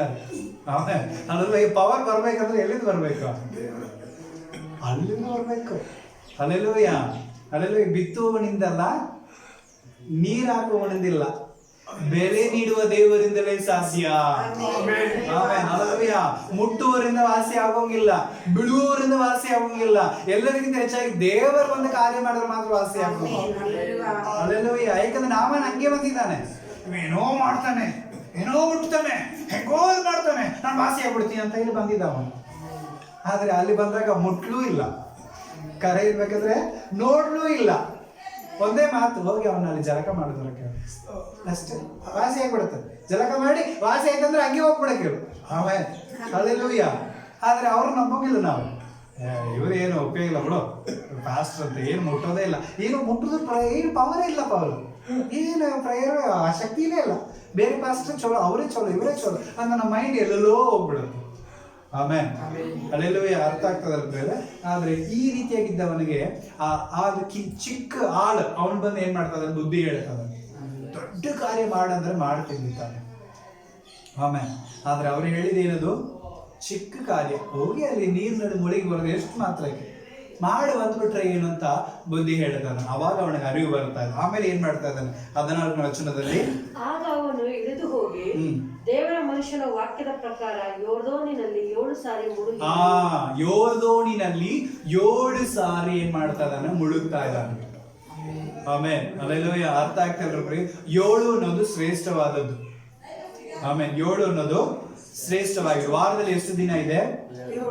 7 ದಿನ ಇದೆ. ಕರೆಕ್ಟಾ? ಸೊ ದೇವರು ಈ ಜಗತ್ತನ್ನು ಉಂಟು ಮಾಡ್ಲಿ ಎಷ್ಟು ದಿನ ತಗೊಂಡ? 7 ದಿನ ತಗೊಂಡಿದ್ದ. ಯೋರ್ದಾನ್ ಕೋಟೆಯನ್ನು ಬಿಡಿಸ್ಲಿಕ್ಕೆ ಎಷ್ಟು ದಿನ ತಗೊಂಡ್ರು ಅವರು? 7 ದಿವಸ ತಗೊಂಡಿದ್ರು. ಮತ್ತೆ ಎಷ್ಟು ಸುತ್ತ ಹಾಕಿದ್ರು ಅವ್ರು? 7ನೇ ದಿವಸ 7 ಸುತ್ತ ಹಾಕಿದ್ರು. ಆಮೇಲೆ ಅಲ್ಲೂಯ್ಯ. ಮತ್ತೆ 7 ದೀಪ ಸ್ತಂಭದ ಮಧ್ಯದಲ್ಲಿ ಇರುವಂತ ದೇವರು ಎಂಬುದಾಗಿ ಪ್ರಕಟಣೆಯಲ್ಲಿ ಇದೆ. ಆಮೇಲೆ ಅಲ್ಲೂ 7 ಅನ್ನೋದು ಒಂದು ಶ್ರೇಷ್ಠವಾಗಿರುವಂತಹ ಒಂದು ವಾಕ್ಯ. ಶಿಲುಬೆಯಲ್ಲಿ ಇದ್ದಾಗ ಆತನ ಆಡಿದಂತ ಮಾತುಗಳು ಎಷ್ಟು? 7 ಮಾತುಗಳು. ಕರೆಕ್ಟಾ? ಅಂದ್ರೆ ಬೈಬಲ್ ನಲ್ಲಿ 7 ಅನ್ನೋದಕ್ಕೆ ತುಂಬಾ ಶ್ರೇಷ್ಠತೆ ಇದೆ. ಆಮೇಲೆ 7 ಅನ್ನೋದಕ್ಕೆ ತುಂಬಾ ಶ್ರೇಷ್ಠತೆ. ಅದಕ್ಕೆ ಒಬ್ಬರಿಗೆ ಆಶೀರ್ವಾದ ಬರ್ಬೇಕಂದ್ರೆ 7 ವಾರ ಕಂಟಿನ್ಯೂಸ್ ಆಗಿ ಬಿಡದೆ ಪ್ರಾರ್ಥನೆಗೆ ಹೋಗು ಅಂತ ಹೇಳಿರ್ತಾರೆ. 7 ವಾರ ಖಂಡಿತವಾಗಿ ಅವ್ರ ಪ್ರಾರ್ಥನೆಗೆ ತಪ್ಪದೆ ಬರುವಾಗ ಖಂಡಿತವಾಗಿ ಅವ್ರ ಜೀವಿತದಲ್ಲಿ ಒಂದು ಬದಲಾವಣೆ ಬಂದಿರುತ್ತೆ. ಆದ್ರೆ ಅವ್ರು ಏನ್ ಮಾಡೋಂಗಿಲ್ಲ, 2 ವಾರ ಬರ್ತಾರೆ, 3ನೇ ವಾರಕ್ಕೆ ಹೋಗ್ಬಿಟ್ಟಿರ್ತಾರೆ ಎಲ್ಲಿಗೆ. ಮತ್ತೆ ಎಲ್ಲಿಂದ ಬರ್ಬೇಕು ಆಶೀರ್ವಾದ? ಅನೇಕ ಸೇವಕರು ಹೇಳುದು ಅದೇ, 7 ವಾರ ಬಿಡದೆ ನೀ ಕಂಟಿನ್ಯೂಸ್ ಆಗಿ ಏನ್ ಮಾಡು, ನೀನು ಪ್ರಾರ್ಥನೆಗೆ ಹೋಗು. ಹಲ್ಲೆಲೂಯಾ. ಅರ್ಥ ಆಯ್ತಲ್ಲ? ಸೊ ಬರುವ ಖಂಡಿತವಾಗಿ ಏನಾಗುತ್ತೆ, ಬಿಡುಗಡೆ ಆಗುತ್ತೆ ಅಂತ ಹೇಳಿರ್ತಾರೆ. ಅದನ್ನ ನಾವು ಹೋಗಿರ್ತೀವ, 1 ವಾರ ಹೋಗ್ತೀವಿ, 2 ವಾರ ಹೋಗ್ತೀವಿ, 3ನೇ ವಾರ ಯಾರೋ ಬಂದಿರ್ತಾರ, ಅಡ್ಡ ಆಗ್ಬಿಡು, ಸೈತಾನ ಅಡ್ಡಪಡಿಸ್ಬಿಡ್ತಾನೆ. ನಾವು ಪ್ರೇಯರ್ಗೆ ಹೋಗೋಕೆ ಆಗೋದೇ ಇಲ್ಲ, ನಮ್ಗೆ ಆಶೀರ್ವಾದ ಸಿಗೋದೇ ಇಲ್ಲ ಕೊನೆವರೆಗೆ. ಆಮೇಲೆ ಅದೇ ಪ್ರಕಾರ ಯೋರ್ದಾನ್ ನದಿಯಲ್ಲಿ ನಾಮಾನನ್ನು ಎಷ್ಟು ಸಾರಿ ಮುಳುಗ್ತಾ ಇದ್ದಾನೆ? 7 ಸಾರಿ. ಹೋಗ್ತಾನೆ, ಇಳಿತಾನೆ, 7 ಸಾರಿ ಏನ್ ಮಾಡ್ತಾ ಇದ್ದಾನೆ? ಆಮೇಲೆ ಅಲ್ಲೂಯ್ಯ. ಅವನು 1ನೇ ಸಾರಿ ಮುಳುಗುವಾಗ, 2ನೇ ಸಾರಿ ಮುಳುಗುವಾಗ, 3ನೇ ಸಾರಿ ಮುಳುಗುವಾಗಲೂ, 4ನೇ ಸಾರಿ ಮುಳುಗುವಾಗಲೂ, 5ನೇ ಸಾರಿ ಮುಳುಗುವಾಗಲೂ, 6ನೇ ಸಾರಿ ಮುಳುಗುವಾಗಲೂ, ಆಗ ಇದೇನ್ ಆಗೋದ್ರೆ 7ನೇ ಸಾರಿ ಎದ್ದು ಹೋಗ್ಬಿಟ್ಟಿದ್ರೆ ಆಶೀರ್ವಾದ ಮಿಸ್ ಆಗ್ಬಿಡ್ತಿತ್ತು. ಆಮೇಲೆ ಅಲ್ಲೂಯ್ಯ. ಹಂಗೆ ನಾವ್ ಯಾವಾಗ್ಲೂ ಹಂಗೆ ಮಾಡಿರ್ತೀವಿ. 1 ವಾರ ಪ್ರೇಯರ್ಗೆ ಹೋಗ್ತೀವಿ, 2 ವಾರ ಪ್ರೇಯರ್ಗೆ ಹೋಗ್ತೀವಿ, 3ನೇ ವಾರ ಪ್ರೇಯರ್ ಹೋಗ್ತೀವಿ, 4 ವಾರ ಪ್ರೇಯರ್ಗೆ ಹೋಗೋಣ, ಸಾಲ ಹೋಗ್ತಾನೆ ಇಲ್ಲ, ಸಾಲ ಜಾಸ್ತಿ ಆಗ್ತಾನೆ ಇದೆ. ಹಂಗಾಗಿ ಏನ್ ಮಾಡ್ಬಿಡ್ತೀವಿ, 5ನೇ ವಾರ ಪ್ರೇಯರ್ಗೆ ಹೋಗೋದೇ ಬಿಟ್ಟು ಬಿಡ್ತೀವಿ. ಹೋಗ ಎಲ್ಲ ಹೋಗೋದು ಬೇಡ. ಒಂದು ವೇಳೆ 5ನೇ ವಾರನೇ ದೇವರ ಆಶೀರ್ವಾದ ಇಲ್ಲಿಗೆ ಇಟ್ಟಿದ್ದೀರ ನಾವು ಅದನ್ನೇ ಏನ್ ಮಾಡ್ಬಿಡ್ತೀವಿ, ಕಳೆದುಕೊಳ್ತೀವಿ. ಕರೆಕ್ಟಾ? ನಾವು ಆಶೀರ್ವಾದಗಳನ್ನ, ಆರೋಗ್ಯಗಳನ್ನ ಕಳೆದುಕೊಳ್ಳೋದು ಇದರಿಂದಲೇ. ಪ್ರಿಯರೇ, ನಮಗೆ ಏನೋ ದೇವರಲ್ಲಿ ಇಟ್ಟಿರ್ತಾನೆ, ದೇವರೇನೋ ಮಾಡ್ಬೇಕಂತಿದ್ದಾನೆ. ಅದಕ್ಕೆ ನಮ್ಮ ಆಸಕ್ತಿ, ನಮ್ಮ ಪ್ರಯತ್ನ ಇರಬೇಕು. ಕರೆಕ್ಟ್ ಅಲ್ಲ? ನಮ್ಮ ಪ್ರಯತ್ನ ಇರೋದಕ್ಕೆ ದೇವರ ಆಶೀರ್ವಾದ ಕೊಟ್ಟುವುದಲ್ಲಿ. ಆ 7ನೇ ಸಾರಿ ಮುಂಗುವಾಗ ಅವನು ಎದ್ದು ನೋಡ್ತಾನೆ, ಅವನ ಶರೀರ ಹೆಂಗಾಯ್ತಂತೆ? ಆಗ ಅವನ ಶರೀರ ಚಿಕ್ಕ ಮಗುವಿನ ಶರೀರದ ಹಾಗೆ ಮಾರ್ಪಟ್ಟಿತ್ತು. ಅವನ ಶರೀರ ಅಂದ್ರೆ ಕುಷ್ಠರೋಗವಾಗಿದ್ದ ಶರೀರ, ಅಂದ್ರೆ ಮೈಯೆಲ್ಲ ಬಿಳಿ ಬಿಳಿ ಬಿಳಿಯಾಗಿ ಆಗಿದ್ದ ಶರೀರ, ಈಗ ಶರೀರ ಹೆಂಗಾಯ್ತಂತೆ? ಚಿಕ್ಕ ಮಗುವಿನ ಶರೀರ ಹಾಗೆ ಹೊಸದಾಗಿ ಆಗ್ಬಿಡುತ್ತೆ. ಆಮೇಲೆ ಅಲ್ಲೆಲ್ಲೂಯ್ಯ.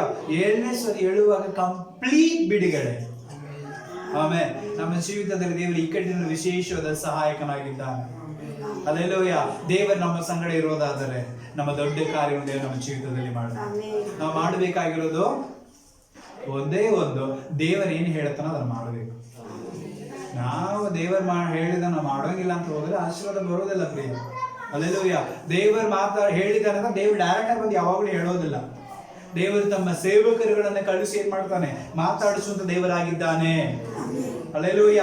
ಅವಾಗ ಅವರು ಹೇಳಿದ ಮಾತುಗಳನ್ನ ಕೇಳಿ ಅದರ ಪ್ರಕಾರ ನಡೆಯೋದಾದರೆ ಖಂಡಿತವಾಗಿ ನಮ್ಮ ಜೀವಿತದಲ್ಲಿ ನಾವು ಆಶೀರ್ವಾದಗಳನ್ನು ಹೊಂದಿಕೊಳ್ಳುತ್ತೇವೆ.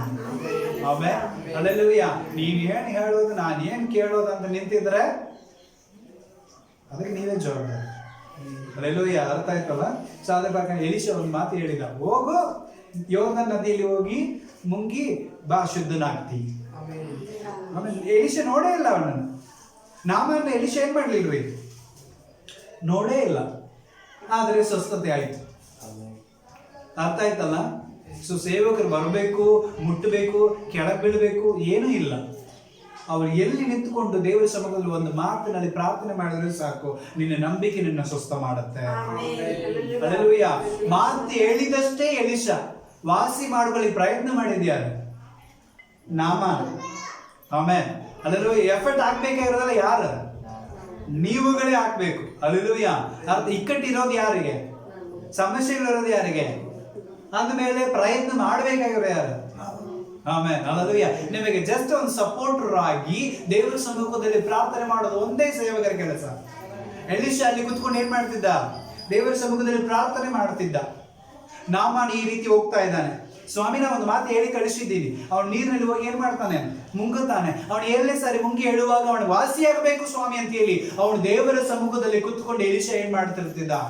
ಪ್ರಾರ್ಥನೆ ಮಾಡ್ತಿದ್ದ. ಪ್ರಿಯರೇ, ಯೋರ್ದನ್ ನದಿ ಅವನ್ನ ಸ್ವಸ್ಥತೆ ಮಾಡಿಲ್ಲ, ಆ ನೀರವನ್ನ ಸ್ವಸ್ಥತೆ ಮಾಡಿಲ್ಲ. ನಾಮಾನನ ಪ್ರಯತ್ನ, ಎಲೀಷಾವನ ಪ್ರಾರ್ಥನೆ ಎರಡೂ ಸೇರಿ ಅವನು ಸ್ವಸ್ಥತೆ ಮಾಡಿದ್ರು. ಆಮೇಲೆ ಹಲ್ಲೆಲೂಯಾ. ಸೇವಕರ ಒಂದು ಪ್ರಾರ್ಥನೆ ಇರಬೇಕು, ಮತ್ತೆ ನಮ್ಮ ಒಂದು ಪ್ರಯತ್ನ ಇರಬೇಕು. ಇದು ಎರಡೂ ಕೂಡುವಾಗಲೇ ದೇವರ ಕಾರ್ಯ ನಡೆಯೋದು. ಹಲ್ಲೆಲೂಯಾ. ಎಫರ್ಟ್ ಇಲ್ಲದೆ, ಪ್ರಯತ್ನ ಇಲ್ಲದೆ ಪ್ರತಿಫಲ ಬರೋದಿಲ್ಲ ನಮಗೆ. ಆಮೇಲೆ ಪ್ರಯತ್ನ ಮಾತ್ರ ಪ್ರತಿಫಲ ಕೊಡುತ್ತಾ? ಸಾಧ್ಯ ಇಲ್ಲ. ಅದ್ರ ಜೊತೆಗೆ ಪ್ರಾರ್ಥನೆನೂ ಇರಬೇಕು. ಪ್ರಾರ್ಥನೆ ಮತ್ತು ಪ್ರಯತ್ನ ಎರಡು ಎಲ್ಲಿದೆಯೋ ಅಲ್ಲಿ ಪ್ರತಿಫಲ ಖಂಡಿತವಾಗಿಯೂ ಇದೆ. ಆಮೇಲೆ ನಮ್ಮ ಚರ್ಚೆಗೆ ಪಿ ಅಂತ ಇದ್ದೀವಿ, ಪರಿಶುದ್ಧ ಬರೋದ ಪ್ರಾರ್ಥನಾಲಯ ಅಂತ. ಆಮೇಲೆ ಹಲ್ಲೆಲೂಯಾ. ಸೊ ಈಗ ಕೂಡ 3 ಫ್ರೀ ಬಂತು. ಒಂದು ಪ್ರಯತ್ನ, ಇನ್ನೊಂದು ಪ್ರಾರ್ಥನೆ. ಇದೆರಡು ಸೇರುವಾಗ ನಮಗೆ ಸಿಗೋದು ಪ್ರತಿಫಲ. ಆಮೇಲೆ ಅದರಲ್ಲಿ 3 P ಬಂತು ನೋಡಿ. ಹಲ್ಲೆಲೂಯಾ. ಹೌದಲ್ಲ? ಸೊ ಆದ ಕಾರಣ ನಮ್ಮ ಜೀವಿತದಲ್ಲಿ ನಾವೇನ್ ಮಾಡಬೇಕು? ಸಾಧ್ಯವಾದ ಮಟ್ಟಿಗೆ ನಾವು ಪ್ರಯತ್ನ ಮಾಡಬೇಕು. ಹಲ್ಲೆಲೂಯಾ. ಆಮೇಲೆ ಎಲ್ಲಾ ವಿಷಯಗಳಲ್ಲಿ ಸೇವಕರಿಗೆ ಏನ್ ಮಾಡ್ಬೇಕು? ಪ್ರಾರ್ಥನೆ ಮಾಡ್ಲಿಕ್ಕೆ ತಿಳಿಸಬೇಕು. ಅವರು ಸಹ ಪ್ರಾರ್ಥನೆ ಮಾಡ್ತಾರೆ. ಹಲ್ಲೆಲೂಯಾ. ಸೊ ನೀವು ಪ್ರಯತ್ನ, ನಮ್ಮ ಪ್ರಾರ್ಥನೆ ಎರಡು ಸೇರುವಾಗ ನಾವಿಬ್ಬರ ಜೀವಿತದಲ್ಲಿ ದೇವರು ಏನ್ ಮಾಡ್ತಾನ್ರಿ? ಪ್ರತಿಫಲವನ್ನು ಕೊಡ್ಲಿಕ್ಕೆ ಶಕ್ತನಾಗಿದ್ದಾನೆ. ಇಕ್ಕಟ್ಟಿನಲ್ಲಿ ಆತನು ವಿಶೇಷವಾದ ಸಹಾಯಕನು. ಆಮೇಲೆ ಹಲ್ಲೆಲೂಯಾ. ಮತ್ತೆ ಆಮೇಲೆ ಮನೆಗೆ ಹೋಗಿ ನೋಡ್ರಿ, ಅವನು ಹೋಗಿ ಮತ್ತೆ ಆರಾಮಾಗಿ ಅಂತ ಹೇಳಿ ಮತ್ತೆ ಸೇವಕ ನೋಡಕ್ ಹೋಗ್ತಾ ಇದ್ದಾನೆ. ಆದ್ರೆ ಸೇವಕ ನೋಡಂಗಿಲ್ಲ. ಹಲ್ಲೆಲೂಯಾ. ಅವನು ಕಾಣಿಕೆ ಕೊಡ್ಲಿಕ್ಕೆ ಹೋಗ್ತಾನೆ, ದೊಡ್ಡ ದೊಡ್ಡ ವಸ್ತ್ರಗಳನ್ನು ಅದನ್ನ ಇದನ್ನು ತಗೊಂಡೋಗಿ ಕೊಡ್ತಾನೆ. ಎಂತ ದೊಡ್ಡ ಸೇವಕ ನೋಡ್ರಿ ಅವ. ಆಮೇಲೆ ಹಲ್ಲೆಲೂಯಾ. ನೀನು ತರೋದಾಗ ನನಗೇನು ಬೇಕಾಗಿಲ್ಲ, ನನ್ನನ್ನು ಘೋಷಿಸಲಿಕ್ಕೆ ದೇವರಿದ್ದಾನೆ. ಆಮೇಲೆ ಹಲ್ಲೆಲೂಯಾ. ನೀ ಎದಕ್ ಬಂದಿದ್ದಿ? ನಿನಗಾಯ್ತಲ್ಲ, ಇನ್ನು ಮುಂದೆ ದೇವರನ್ನ ಮರಿಬೇಡ, ಹೋಗ್ತಾ ಇರು. ಆಮೇಲೆ ಅಲ್ಲೆಲ್ಲ ನಿನಗೆ ಆಗಿದ್ದೇನೆ ಇನ್ನು 4 ಮಂದಿಗೆ ಹೇಳು, ದೇವರ ಕಡೆ ಅವ್ರನ್ನ ನಡೆಸು, ಅಷ್ಟು ಸಾಕು. ನೀನೇನ್ ನನ್ನನ್ನು ಕೊಟ್ಟು ನನ್ನನ್ನು ನಡೆಸೋದು ಏನು ಅವಶ್ಯಕತೆ ಇಲ್ಲ, ಹೋಗಂತ ಹೇಳಿ ಕಳಿಸಿದ್ದ. ಆಮೇಲೆ ಎಂತ ದೊಡ್ಡ ಮನಸ್ಸು. ಅದಕ್ಕೆ ದೇವರು ಅವರನ್ನು ಉಪಯೋಗಿಸಿದ್ರು. ಎಲಿಯಾಕ್ಕಿಂತ ಎಲೀಷನ ದೇವರು ಹೆಚ್ಚಾಗಿ ಯೂಸ್ ಮಾಡಿದ್ರು. ಕರೆಕ್ಟಾ? ಎಲಿಯಾಕ್ಕಿಂತ ಎಲೀಷನ ದೇವರು ಏನ್ ಮಾಡಿದ್ರು? ಹೆಚ್ಚಾಗಿ ಯೂಸ್ ಮಾಡಿದ್ರು. ಯಾಕಂದ್ರೆ ಅವನು ಯಾವುದಕ್ಕೂ ಆಸೆ ಪಡುವಂತ ಮನುಷ್ಯನಲ್ಲ. ಜನರಿಗೆ ಒಳ್ಳೇದಾಗಬೇಕು, ಅವರು ದೇವರ ಕಡೆ ತಿರುಗಿಕೊಳ್ಳಬೇಕು, ಅವರಿಗೆ ದೇವರ ದೊಡ್ಡ ಕಾರ್ಯಗಳು ಮಾಡಬೇಕು, ಅವ್ರ ಮುಖಾಂತರವಾಗಿ ಸೇವೆ ಬೆಳಿಬೇಕು, ದೇವರ ರಾಜ್ಯ ಕಟ್ಟಲ್ಪಡಬೇಕು. ಅದೇ ಸೇವಕನ ಡ್ಯೂಟಿ. ಹಲ್ಲೆಲೂಯಾ. ಅರ್ಥ ಆಯ್ತಲ್ಲ? ನೀನಿಂದ ನನ್ 100 ರೂಪಾಯಿ ಆದಾಯ ಬರುತ್ತಂತ ಹೇಳಿ ಪದೇ ಪದೇ ನಿನ್ನ ಮನೆಗೆ ಬಂದು ಕುತ್ಕೊಂಡು ನಿನ್ನ ಪ್ರಾರ್ಥನೆ ಮಾಡ್ತಾ ಇದ್ದೇನೆ ಅಂದ್ರೆ ನಾನು ನಿನ್ನ ಹತ್ರದಿಂದ ಆದಾಯ ನೋಡುತ್ತೇನೆ. ಹಲ್ಲೆಲೂಯಾ. ಅರ್ಥ ಆಯ್ತಲ್ಲ? ಸೊ ನನಗೆ ನಿನ್ನ ಆದಾಯ ಬೇಕಾಗಿಲ್ಲ, ನನ್ನನ್ನು ಆಧರಿಸಲಿಕ್ಕೆ, ನನಗೆ ಆಹಾರ ಕೊಡ್ಲಿಕ್ಕೆ ನನ್ನ ದೇವರಿದ್ದಾರೆ. ಆಮೇಲೆ ಹಲ್ಲೆಲೂಯಾ. ನಿನಗೆ ಒಳ್ಳೇದಾಯ್ತು ಅಂದ್ರೆ ನಿನ್ನ ಸಭೆಗೆ, ಸೇವೆಗೆ, ಸಮಾಜಕ್ಕೆ ಮಾಡು, ದೇವರ ಸೇವೆಗಾಗಿ ಮಾಡು. ಹಲ್ಲೆಲೂಯಾ. ಅರ್ಥ ಆಯ್ತಲ್ಲ? ಸೇವಕರಿಗಾಗಿ ಮಾಡಕ್ ಹೋಗ್ಬೇಡ, ಸೇವಕರನ್ನು ಘೋಷಿಸ್ಲಿಕ್ಕೆ ದೇವರಿದ್ದಾನೆ. ಹಲ್ಲೆಲೂಯಾ. ನಿನಗೆ ವಾಸಿ ಮಾಡಿದ ಯಾರು? ದೇವರ ಮಾತು, ದೇವರ ಕಾರ್ಯ. ಹಾಗಾಗಿ ನಿನ್ನ ಸಭೆಯಲ್ಲಿ ನೀನು ನೋಡ್ಕೊಂತ ದೇವರು ಹೇಳಿದ, ನಿನ್ನ ಸಭೆಯಲ್ಲಿ ಮಾಡಬೇಡ, ಶೂನ್ಯವಾಗಿ ಇಡಬೇಡ. ಆಮೇಲೆ ಹಲ್ಲೆಲೂಯಾ. ಅರ್ಥ ಆಯ್ತಲ್ಲ? ನಾವು ಕೊಡುವಂತ ಕಾಣಿಗೆ ಡೈರೆಕ್ಟ್ ಆಗಿ ಹೋಗಿ ದೇವರ ಕೈಗೆ ಕೊಟ್ಟು ಬರ್ತೀವ ನಾವಂತರು? ಅರ್ಥ ಆಗ್ತಾ ಇದಲ್ಲ? ನಾವು ದೇವರ ಕೈಯಲ್ಲಿ ಕೊಟ್ಟು ಬರೋದಿಲ್ಲ. ನೀವು ಕೊಡುವಂತ ಕಾಣಿಕೆ ಸಭೆಗಾಗಿ, ಸಭೆಯ ಕಾರ್ಯಕ್ಕಾಗಿ ಉಪಯೋಗಿಸ್ತಾ ಇರ್ತೀವಿ, ಬಡವರಿಗಾಗಿ ಉಪಯೋಗಿಸ್ತಾ ಇರ್ತೀವಿ. ಆಮೇಲೆ ಹಲ್ಲೆಲೂಯಾ. ಹಾಗಾಗಿ ಸಭೆ ಬೆಳೀತಾ ಇರಬೇಕು. ಹಲ್ಲೆಲೂಯಾ. ಅದರ ಮೂಲಕವಾಗಿ ಸೇವಕರಿಗೂ ಆಶೀರ್ವಾದ ಬರುತ್ತೆ. ಸಭೆ ಬೆಳೆಯುವಾಗ ಸೇವಕರಿಗೆ ಆಶೀರ್ವಾದ ಆಗುತ್ತೆ. ಆಮೇಲೆ ಅರ್ಥ ಆಗ್ತದಲ್ಲ? ಸೊ ನಾವೇನ್ ಮಾಡ್ಬೇಕು? ದೇವರನ್ನ ಮಾತ್ರ ನಂಬಿ ಮುಂದೆ ಹೋಗ್ಬೇಕು, ಸೇವಕರನ್ನ ಮಾತ್ರ ಕೇಳುವವರಾಗಿರ್ಬೇಕು. ಒಂದು, ದೇವರ ಮೇಲೆ ನಂಬಿಕೆ. ಎರಡನೇದು, ದೇವರ ವಾಕ್ಯಗಳನ್ನು ಹೇಳುವಂತ ಸೇವಕರನ್ನ ಏನ್ ಮಾಡ್ಬೇಕು? ನಾವು ಮಾತುಗಳನ್ನು ಕೇಳಬೇಕು. ಇದು ಎರಡೂ ಇರ್ಬೇಕು ನಮ್ಮ ಜೀವಿತದಲ್ಲಿ. ಅಂದ್ರೆ ಮಾತ್ರ ನಮ್ಮ ಜೀವಿತದಲ್ಲಿ ನಾವು ಸಕ್ಸಸ್ ಅನ್ನ ಕಾಣ್ಲಿಕ್ಕೆ ಆಗುತ್ತೆ. ಹಲ್ಲೆಲೂಯಾ. ಅರ್ಥ ಆಯ್ತಲ್ಲ? ಸೊ ನಿನ್ನೆ ಕೂಡ ಒಂದು ವಾಕ್ಯ ಓದಿದ್ದೀವಿ. 1ನೇ ಥೆಸಲೋನಿಕದವರಿಗೆ ಬರೆದಂತ ಪತ್ರಿಕೆ 5ನೇ ಅಧ್ಯಾಯದಲ್ಲಿ, 1ನೇ ಥೆಸಲೋನಿಕದವರಿಗೆ ಬರೆದಂತ ಪತ್ರಿಕೆ 5ನೇ ಅಧ್ಯಾಯದಲ್ಲಿ 14ನೇ ವಚನ, 12ನೇ ವಚನ. 1ನೇ ಥೆಸಲೋನಿಕದವರಿಗೆ ಬರೆದಂತ ಪತ್ರಿಕೆ 5ನೇ ಅಧ್ಯಾಯ 12ನೇ ವಚನ. ಸಹೋದರರೇ, ಹ್ಮ್. ಯಾರು ನಿಮ್ಮಲ್ಲಿ ಹ್ಮ್. ಪ್ರಯಾಸಪಟ್ಟು ಯಾರು ನಿಮ್ಮಲ್ಲಿ ಪ್ರಯಾಸ ಪಟ್ಟು ಕರ್ತನ ಕಾರ್ಯಗಳಲ್ಲಿ ನಿಮ್ಮ ಮೇಲೆ ಮುಖ್ಯಸ್ಥರಾಗಿದ್ದು ಮುಖ್ಯಸ್ಥರಾಗಿದ್ದು ಕರ್ತನ ಕಾರ್ಯಗಳ ಮೇಲೆ ವಾಕ್ಯ ನೋಡ್ಕೊಳ್ರಿ, ಕರ್ತನ ಕಾರ್ಯಗಳ ಮೇಲೆ ಮುಖ್ಯಸ್ಥರಾಗಿದ್ದು ನಿಮಗೆ ಬುದ್ಧಿ ಹೇಳುತ್ತಾರೋ ಅವರನ್ನು ಲಕ್ಷಿಸಿ ಅವರ ಕೆಲಸದ ನಿಮಿತ್ತ ಅವರನ್ನ ಪ್ರೀತಿಯಿಂದ ಬಹಳವಾಗಿ ಸನ್ಮಾನ ಮಾಡಬೇಕೆಂದು ಅರ್ಥ ಆಯ್ತಲ್ಲ. ನಾವು ಸೇವಕರಿಗೆ ಏನ್ ಮಾಡ್ಬೇಕು? ಗೌರವ ಕೊಡಬೇಕು, ಸೇವಕರಿಗೆ ಸನ್ಮಾನ ಮಾಡಬೇಕು, ಅವರನ್ನ ಯಾವಾಗಲೂ ಜ್ಞಾಪಕದಲ್ಲಿ ಇಟ್ಕೋಬೇಕು. ಯಾಕಂದ್ರೆ ಅವರೇ ನಿಮಗೋಸ್ಕರ ಪ್ರಯಾಸ ಪಡುವವರು, ನಿಮ್ಮ ವಿಷಯದಲ್ಲಿ, ಕರ್ತನ ವಿಷಯದಲ್ಲಿ ನಿಮಗೆ ಬುದ್ಧಿ ಹೇಳುವವರು ಸೇವಕರಾಗಿರ್ತಾರೆ. ಆಮೇಲೆ ಎಲಿಷ ಅದನ್ನೇ ಮಾಡಿದ. ನಾಮಾನ್ ಬರ್ತಾನ ಅಂತ ಗೊತ್ತಿದ ಮೇಲೆ ನಾಮಾನಿಗೋಸ್ಕರ ದೇವರ ಸಮ್ಮುಖದಲ್ಲಿ ಏನ್ ಮಾಡ್ತಿದ್ದ? ಪ್ರಾರ್ಥನೆ ಮಾಡ್ತಿದ್ದ, ದೇವರ ಸಮ್ಮುಖದಲ್ಲಿ ಅವನು ವಾಸಿ ಆಗ್ಲಿ ಅಂತೇಳಿ. ಹಂಗಾಗಿ ಅವನಿಗೆ ವಾಸಿ ಆಯ್ತು. ಆಮೇಲೆ ನಿಮಗೋಸ್ಕರ ದೇವರ ಸಮ್ಮುಖದಲ್ಲಿ ಪ್ರಯಾಸ ಪಡುವವರು ಸೇವಕರುಗಳಾಗಿರ್ತಾರೆ ಅಂದ್ಮೇಲೆ ಅವರಿಗಾಗಿ ನೀವು ಯಾವಾಗಲೂ ಏನ್ ಮಾಡಬೇಕು? ಪ್ರೀತಿಯಿಂದ ಅವ್ರನ್ನ ಸನ್ಮಾನಿಸಬೇಕು. ಆಮೇಲೆ ಅರ್ಥ ಆಯ್ತಲ್ಲ. ಸೊ ಈ ಲೋಕದಲ್ಲಿ ಎಷ್ಟೋ ಸೇವಕರುಗಳಿರ್ತಾರೆ, ಆದ್ರೆ ಎಲ್ಲರೂ ನಿಮ್ಮ ಮೇಲೆ ಕಾಳಜಿ ಮಾಡೋಂಗಿಲ್ರಿ, ಎಲ್ಲರೂ ನಿಮ್ಮ ಮೇಲೆ ಪ್ರೀತಿ ತೋರಿಸಂಗಿಲ್ರಿ, ಎಲ್ಲರೂ ನಿಮ್ಮನ್ನು ಯಾವಾಗಲೂ ತಮ್ಮ ನೆನಪಿನಲ್ಲಿ ಇಟ್ಟುಕೊಳ್ಳಂಗಿಲ್ರಿ.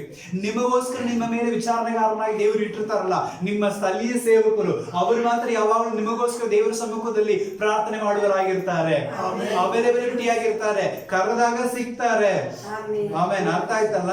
ಸೊ ಈಗ ಯಾಕಂದ್ರೆ ಅನೇಕರು ಏನ್ ಮಾಡ್ತಾರೆ, ಎಲ್ಲೆಲ್ಲೋ ದೊಡ್ಡ ದೊಡ್ಡ ಸೇವಕರ ಹತ್ರ ಕಾಂಟ್ಯಾಕ್ಟ್ ಇಟ್ಕೊಂಡು ಫೋನ್ ನಲ್ಲಿ ರೊಕ್ಕ ಕಳಿಸೋರ ಕಡೆ ಇರ್ತಾರೆ. ಆಮೇಲೆ ಅಲ್ಲೆಲ್ಲೂಯ್ಯ. ಆದ್ರೆ ನಿಮಗೋಸ್ಕರ ಪ್ರಯಾಸ ಪಡುವ ಸೇವಕರನ್ನ ಏನ್ ಮಾಡ್ರಿ? ದಯವಿಟ್ಟು ಜ್ಞಾಪಕದಲ್ಲಿ ಇಟ್ಟುಕೊಳ್ಳಿ. ಆಮೇಲೆ ಅರ್ಥ ಆಯ್ತಲ್ಲ. ದೇವ್ರ ವಾಕ್ಯ ಹೇಳ್ತಾ ಇದ್ದಾರೆ, ನಾನು ಹೇಳ್ತಾ ಇಲ್ಲ. ನಿಮಗೋಸ್ಕರ ಪ್ರಯಾಸ ಪಡುವಂತ ಸೇವಕರುಗಳನ್ನ ನಿಮ್ಮ ನೆನಪಿನಲ್ಲಿ ಇಟ್ಟುಕೊಂಡು ಅವ್ರನ್ನ ಪ್ರೀತಿಯಿಂದ ಸನ್ಮಾನಿಸ್ರಿ, ಅವ್ರನ್ನ ಮನ ನೋಯಿಸ್ಬೇಡ್ರಿ ಅಂತ ಹೇಳ್ತಾ ಇದ್ದಾರೆ. ಆಮೇಲೆ ನೀವು ಒಂದು ವೇಳೆ ಸರಿಯಾಗಿ ಪ್ರಾರ್ಥನೆಯಲ್ಲಿ ಇಲ್ಲ ಅಂದ್ರೆ, ಸರಿಯಾಗಿ ದೇವರಲ್ಲಿ ಇಲ್ಲ ಅಂದ್ರೆ, ಸರಿಯಾಗಿ ದೇವರ ವಾಕ್ಯವನ್ನು ಕೇಳ್ತಾ ಇಲ್ಲ ಅಂದ್ರೆ, ಅದಕ್ಕೋಸ್ಕರ ತುಂಬಾ ದುಃಖ ಪಡೋರು ಯಾರಂದ್ರೆ ನಿಮ್ಮ ಸ್ಥಳೀಯ ಸೇವಕರುಗಳೇ ಮಾತ್ರ. ಆಮೇಲೆ ನೀವು ಚೆನ್ನಾಗಿದ್ರೆ ತುಂಬಾ ಖುಷಿ ಪಡುವವರು ಯಾರು? ಆಮೇಲೆ ಅಲ್ಲೂಯ್ಯ. ಯಾಕಂದ್ರೆ ನಿಮ್ಮ ಬಂಧ ಬಳಗಗಳ ಏನ್ ಮಾಡ್ತಾರ? ಹೊಟ್ಟೆ ಕಿಚ್ಚು ಪಟ್ಕೊಂಡು ಇನ್ನೂ ಹಾಳಾಗಿ ಹೋಗ್ಲಿ ಅಂತ ಬಯಸ್ತಾರೆ ಹೊರತು, ಆದ್ರೆ ನಿಮ್ಮ ಸೇವಕರು ಮಾತ್ರ ಯಾವಾಗಲೂ ನಿಮಗೆ ಇನ್ನೂ ಜಾಸ್ತಿ ಆಗ್ಲಿ ಅಂತ ಪ್ರಯತ್ನ ಮಾಡಿ ಪ್ರಾರ್ಥನೆ ಮಾಡುವ. ಆಮೇಲೆ ಅಲ್ಲೆಲ್ಲೂಯ್ಯ. ಆದ ಕಾರಣ ಸೇವಕರ ಮಾತುಗಳನ್ನು ಎಂದೂ ಏನ್ ಮಾಡಬೇಡ್ರಿ? ತಿರಸ್ಕರಿಸಬೇಡ್ರಿ, ಅಲಕ್ಷ್ಯ ಮಾಡಬೇಡ್ರಿ. ಅವ್ರು ಹೇಳಿದನ್ನು ಮಾಡ್ರೆ ದೇವರ ಆಶೀರ್ವಾದ ಮಾಡ್ತಾರೆ. ಆಮೇಲೆ ಇಕ್ಕಟ್ಟಿನಲ್ಲಿ ಯೆಹೋವನು ದೊಡ್ಡ ಸಹಾಯ. ಪ್ರಾರ್ಥನೆ ಮಾಡೋಣ. ದೇವರ ಸಮ್ಮುಖದಲ್ಲಿ ನಮ್ಮನ್ನು ಅರ್ಪಿಸಿಕೊಳ್ಳೋಣ. ಕೇಳಿದ ವಾಕ್ಯದ ಪ್ರಕಾರ ಆ ಚಿಕ್ಕ ಹುಡುಗಿ ಮುಖಾಂತರವಾಗಿ ನಾಮಾನನು ದೇವರ ಮನುಷ್ಯನ ಕಡೆ ಹೋಗಿದ. ಆದರೆ ದೇವರ ಮನುಷ್ಯನ ಕಡೆ ಹೋಗುವಾಗ ಅವನ ಮಾತನ್ನ ಅವನು ಕೇಳುವಾಗ ಅವನ ಜೀವಿತದಲ್ಲಿ ಬಿಡುಗಡೆ ಆಯಿತು. ನಾವು ಕೂಡ ದೇವರ ಸಮ್ಮುಖದಲ್ಲಿ ನಾವು ಪ್ರಾರ್ಥನೆ ಮಾಡುವಾಗ, ದೇವರ ಸೇವಕರ ಮುಖಾಂತರವಾಗಿ ಬರುವಂತ ಮಾತುಗಳನ್ನು ಕೇಳುವಾಗ ದೇವರು ನಮ್ಮ ಜೀವಿತದಲ್ಲಿ ದೊಡ್ಡ ಬಿಡುಗಡೆಯನ್ನು ಮಾಡಲಿಕ್ಕೆ ಶಕ್ತನಾಗಿರ್ತಾನೆ. ಪ್ರಿಯರೇ, ಪ್ರಾರ್ಥನೆ ಮಾಡಿಕೊಳ್ಳೋಣ. ಸರ್ವಶಕ್ತನಾಗಿರುವಂತಹ ತಂದೆಯಾದ ದೇವರೇ, ನಮ್ಮ ಸಮಯಕ್ಕಾಗಿ ಸ್ತೋತ್ರ. ಕೇಳಿದ ಎಲ್ಲ ಮಾತುಗಳಿಗಾಗಿ ನನಗೆ ವಂದನೆ. ಅಪ್ಪ ಕರ್ತನೇ, ನಿಜವಾಗಲೂ ನಾಮಾನ ಜೀವಿತದಲ್ಲಿ ಬಿಡುಗಡೆ ಕೊಟ್ಟಂತ ದೇವರು ನಮ್ಮ ಜೀವಿತದಲ್ಲಿ ಅನೇಕ ಕಷ್ಟ, ನಷ್ಟ, ನಿಂದೆ, ನೋವು, ಅವಮಾನ, ಹೋರಾಟಗಳು, ಕಣ್ಣೀರುಗಳು, ವೇದನೆಗಳು, ನಿಂದೆಗಳಿದೆ ಸ್ವಾಮಿ. ಆದ್ರೆ ಎಲ್ಲವನ್ನು ಬಿಡಿಸಲಿಕ್ಕೆ ನಿನ್ನ ಶಕ್ತನಾಗಿದೆಯಪ್ಪ. ನಿನ್ನ ಮಾತ್ರ ನಮ್ಮನ್ನು ಬಿಡಿಸುತ್ತೆ ಸ್ವಾಮಿ. ಆದ ಕಾರಣ ನಿಮ್ಮಲ್ಲಿ ನಮ್ಮನ್ನು ನಾವು ತಗ್ಗಿಸಿಕೊಂಡವರಾಗಿ, ನಮ್ಮಲ್ಲಿ ಬೇಡುವ ಎಲ್ಲ ಕ್ರಿಯೆಯನ್ನು ದೂರ ಮಾಡಿ ಆಶೀರ್ವಾದಗಳನ್ನು ಹೊಂದಿಕೊಳ್ಳಲಿಕ್ಕೆ ಯೋಗ್ಯತೆಯನ್ನು ಪಾತ್ರೆಗಳಾಗಿ ನಮ್ಮನ್ನು ಮಾರ್ಪಡಿಸು, ನಮ್ಮನ್ನು ಆಶೀರ್ವದಿಸು, ನಮ್ಮನ್ನು ಪರಾಮರಿಸು. ಕೇಳಿದ ವಾಕ್ಯಗಳಂತೆ ಪ್ರತಿಯೊಬ್ಬರ ಜೀವಿತದಲ್ಲಿ ಒಳ್ಳೆಯದನ್ನು ಮಾಡು ಕರ್ತನೆ. ಯೂಟ್ಯೂಬ್ ನಲ್ಲಿ ಕೇಳುತ್ತಾರೆ ಪ್ರತಿಯೊಬ್ಬರ ಜೀವಿತದಲ್ಲಿ, ಸಭೆಯಲ್ಲಿ ಸೇರಿ ಕರ್ತನೆ ಪ್ರಾರ್ಥನೆ ಮಾಡಿದ ಪ್ರತಿಯೊಬ್ಬರ ಸಂಗಡನ್ನು ನಿನ್ನ ಚಿತ್ತ ಜೀವಿತ ನೆರವೇರಲಿ, ಆಶೀರ್ವದಿಸು. ಪ್ರಾರ್ಥನೆ ಕೇಳಿದಕ್ಕಾಗಿ ವಂದನೆ. ಯೇಸು ಕ್ರಿಸ್ತನ ಮುದ್ದಾದ ನಾಮದಲ್ಲಿ ಪರಿಶುದ್ಧಾತ್ಮನೇ ನಿನ್ನ ಸಹಾಯದೊಂದಿಗೆ ಪ್ರಾರ್ಥನೆ ಬೇಡಿ ಹೊಂದುತ್ತಾ ಇದ್ದೇನೆ ನನ್ನ ಜೀವಗಳ ಸ್ವರ್ಗೀಯ ತಂದೆಯಾದ ದೇವರೇ. Amen, amen. God bless you.